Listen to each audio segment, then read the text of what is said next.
Welcome to Barbie's Bitch House. Last time, Dr. Stud was fucking disgusting and Bill couldn't get hard. And today we're going to read chapter 2 called The Twins, which already makes me not happy. I'm getting flashbacks to season 2. Bill looked Dr. Stud in the eye. You really want to run this test, Doc? Yes, she gasped feebly. Yes, and call me Veronica, but please put your big cock in me now or you'll mess up the test. She moaned deeply as Bill moved to do as he was instructed, with her legs open as she could make. I think it's supposed to be as open as she could make them. And her juices flowing freely, she squirted again as Bill's cock entered her vagina. Oh, great. This is going to be some shit where every millisecond, it's like, every little movement. You know, like a short film. I don't know. Oh, God, she screamed. Oh, God, please fuck me as hard as you can so the results can be seen as genuine. So she's talking to God. She's like, impregnate me. Bill started to move in and out of her, determined to produce a set of genuine results. He felt a twinge of disbelief enter his thoughts. Did this sex therapist, Veronica, really think he wasn't the real deal in the world of sexual satisfaction? Well, he'd show her good. There's a squirrel crawling up that tree. And it's a fat ass squirrel.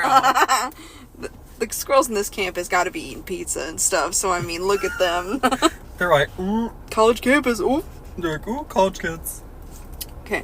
Bill was as good as his word. Unfortunately, oh God, this particular stud test hadn't been as well thought out as the earlier ones. It all came down to pure physics and friction. Uh-oh. Not friction between Bill and Veronica, but friction between the chair legs and the floor. Maybe we're not getting another splinter situation. I don't want a splinter in her pussy. I don't want to see that. I don't want a chair leg in her ass. That's what I thought. Maybe there's a chair leg gonna break us and go over ass. Oh God, this is like Final Destination, but for sex. Final Sextination. You gonna write a book like that now? Yes. It's gonna be on my. Oh, we can't reveal my secret alias for writing porn. I almost did. We can just cut that part out. No, I'm not gonna cut it out. It's funny. Okay, okay. Whew, okay. Within a few seconds, the chair legs started gliding under Bill's onslaught. The expensively carpeted floor started to rip and made a last stand.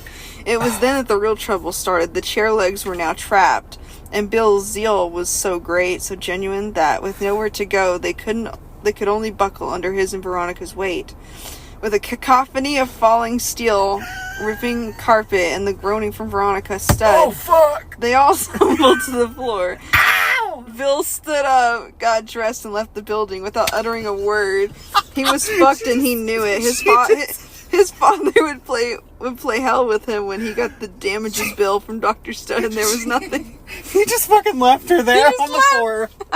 She's like an old lady. She's like, help, I'm falling and I can't get up. Nothing he could do about it. Veronica, on the other hand, laying naked in the demolished chair, fell deeply asleep, not utterly exhausted, but totally fulfilled. No, I thought she was going to get something up her ass, or it was going to or it was going to be like that one chapter where it's like, get the splitter out of me! And then she came every time he tried to pull it out. That's fucked up. And it happened not once, but like twice. 5 times or something crazy. It was like 4 times. So it's like it happened. Like, oh, pull it out. Well, and then there was the oyster thing, which is And then that fucking hoe we don't like. I forgot her name. Like, Dosilva or whatever the fuck her name was. Yeah. She's back in this, I'm pretty sure. Okay.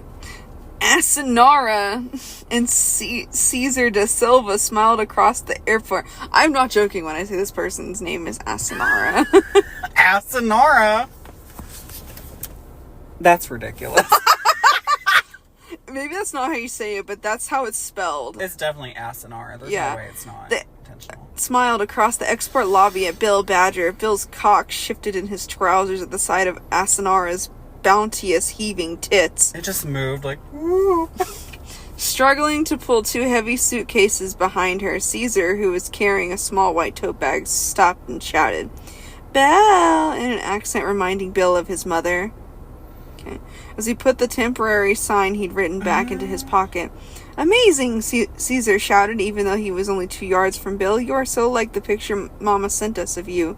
No photoshopping there, I suspect. Bill coughed politely and replied, Gee, Caesar, I barely recognized you, and high-fived him, but Asanara, wow. You're so welcome. This writing is so weird. Asanara steadied the suitcases. Oh, you gave that look because it's about to get worse. Oh, shit! Asanara steadied the suitcases and gave Bill a big, two-armed close hug. He could feel her nipples boring into his chest like 2-inch wood screws, but he didn't back off. Instead, he clasped her with his free hands around her ass and pumped his groin into her, making sure she got the welcome message Brazilian style. These people have no fucking manners. This is like in public. This is an airport, in all places. She's like, he's like, your nipples are crucifying me. No. He's talking about her nipples, but he's also like, Let me grab that ass. Do you think she's called Asanara because she has a fat ass? Probably. Anyway, because he probably couldn't think of a name. He's like, Asanara. Asanara. I remember her being mentioned in the very end of the first book. I don't remember that. Follow me, guys, Bill said once his rampant cock had settled down. Why does he just... Doing? He couldn't get hard for Dr. Stud until the last bit, but he can do this in an airport. He only got hard whenever she was like on the floor bleeding, passed out. She's like, oh, that's hot. Oh, God. It's going to get worse, isn't it, Maddie? I don't know. Okay. Our transport is out here in the deliveries parking area, one of the small perks we get by doing business with the airport. Bill smiled, Asanara smiled, and Caesar wheedled. But Bill, I thought you'd meet us in a limo, something smart, not this tired old green delivery van. Ooh. Well, Caesar, this is your van for the next 3 months, so I'd get to like her as best as you can if you were in your shoes. Caesar grimaced and went into an immediate sulk as he was dispatched to the third pull-down seat just behind Bill's. So these are what? His dad's girlfriend's kids? Yes. Okay. Asanara beamed at Bill and stroked his leg as he started up the van. They're fucking step-siblings. Pretty soon they were in central London heading for the depot. Not the depot. Asanara was looking around her excitedly and suddenly said, Wow, Bill, where's all the traffic? This is so quiet compared to Sao Paulo. That is not what that says. It's the fact that Sao Paulo. It's the fact that he fucked their mom and then he's fucking them and their step-siblings. This is really It'd be really bad if he fucked both. At the same time? Oh, don't give Rocky an idea.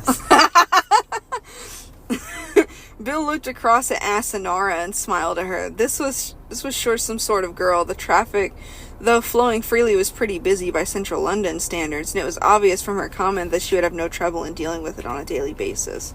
As far as he was concerned, Beatrice and Despatch now had some competition. Was he beginning to fall in love with this bubbly and beautiful Brazilian girl, he thought nervously? No, Bill. No, Bill. We're like, no, Bill. No, Bill. Bill pulled up outside the Crooked Man pub where he'd booked 2 rooms with Janice for his 2 new drivers. They would eventually join him in their separate accommodations at the depot, but the other 2 flats needed a heavy upgrade before they could be used. The company's maintenance team was already on the job, but had to work around their existing workload as Harold liked to keep costs as tight as possible. It had been agreed with their mother that they would live as close to the depot as possible and not with her. This left Carmen Maria free to associate herself with Harold as much as he would allow it in her unending quest to entrap him in his fortune forever by whatever means she could muster. Oh, God. So she's like a bad guy. So she's like a gold Maria digger. De Silva, yeah. Which, I mean, we kind of knew like, that, but now she's being like more evil. She's like, I fucked his son, I'm gonna get him. Janice, the pub manager, was on the hand to show the twins up to their rooms, and when she'd settled them in, returned to the bar, hoping to have a word with Bill. She was out of luck as he'd left as soon as the twins had gone upstairs. He needed to check back into the depot, pick up the Mini, and go over to his father's place and report that the twins had arrived safely. He also wanted to see if Carmen was there and to give her the up-to-date news on her children. Organize them to meet for dinner that evening and generally plan the next few days. He knew he needed the 2 of them to drive urgently, but he didn't want to stampede the horses too much. It already seemed to him that Caesar would be useless and Asanara a total asset. Asset. Is that the end of the chapter? Well, there's one more. Okay, there's like one more little pagey. Yeah. Bill pulled into the driveway and parked in his normal place. He wondered if Dr. Studd had been in touch with his father about the damaged carpet and office chair. He didn't really want a scene in front of Carmen, but if his father needed to let off steam, then it was probably best so he did in front of her. At least she would see what sort of an angry man he could be and get herself out of the relationship as quickly as she could. Damn, Bill. Shit. He needed have worried on any of these matters. The house and grounds were empty. He took the 2 dogs for a walk around the lawns and waited for his father's, no doubt, imminent return. At the furthest point from the house, where the shrubs were thickest, he heard a car pulling into the driveway. It was his father, and with him was Carmen. They both got out and embraced heavily. Carmen opened her blouse, Oh, for fuck's showing sake. her large, naked tits, and lifted her skirt. I ain't got no missile tips. Harold inexpertly fumbled her on the Jaguar's bonnet. Bill ducked down aghast, at last realizing why his father had it so bad. Okay, that was really... I'm gonna read one more chapter. I really hope he doesn't sleep. I'm assuming he's probably going to sleep with Asanara. Oh, But also I'm hoping he doesn't sleep with, like, both of them at the same time since they're, like, siblings. Because that would be fucked up. But that's not, like, the worst thing that they've done in this book. Or in the other book, so... Oh, I can't wait to read this I one. wouldn't put it past him. Remember that fucking Shrek book that we read? The what? The Shrek one? Yeah. Oh, not G-Spot Fairy. No. I can't wait to do this one because I get to do the accent. Or do you want to, like... Should we, like, just make another episode? Do you want to make another episode? Or We're just gonna make another episode because, girl, I want us to have, like, you know, and not have to, like, have, like, 30-minute long episodes. Okay, guys. Bye, guys. We'll be back.